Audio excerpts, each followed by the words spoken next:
Man, I ain't even gonna lie. You know what happened with this deal.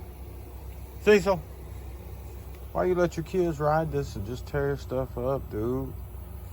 So, let's just talk about it for a second. I think it's like a 500 Grizzly, which I'm gonna have to find out for sure. It could be a 700. Starter was out. They burned that up. So I think they burned the starter solenoid up first, then they jump started that, burned the starter up.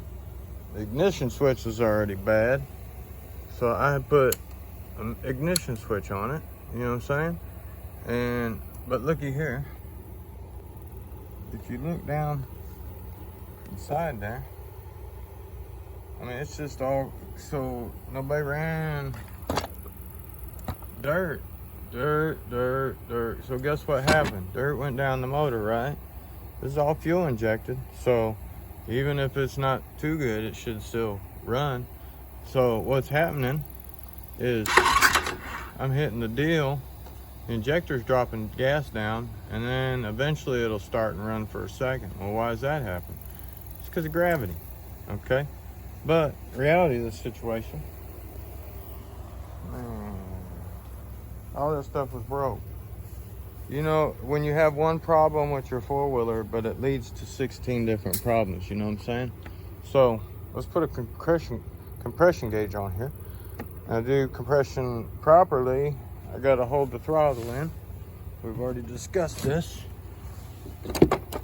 So let's see if we can do some magic. I'm gonna try and hold this.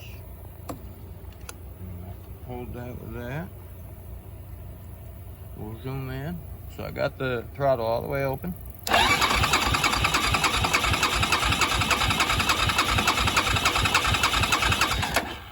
60 PSI. Okay. So I've already tore the valve cover off and adjusted the valves. And so I got clearance on my valves, which leads me to believe two things. One of two things, or three of five. Either there's a bunch of corrosion on the valves themselves from all that crap, or from all that crap, the top of the piston is just gone.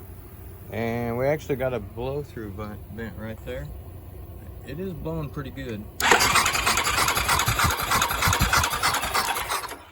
And I'll show you, because looky here, here's the tape. So we may be losing compression through the rings, but anyway.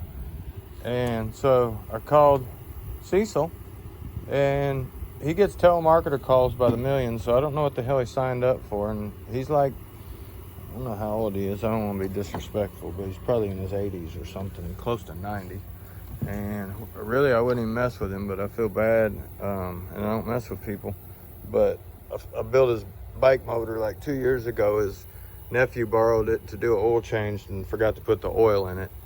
And that was, maybe it was 3 years ago. I think it's back when I had my shop.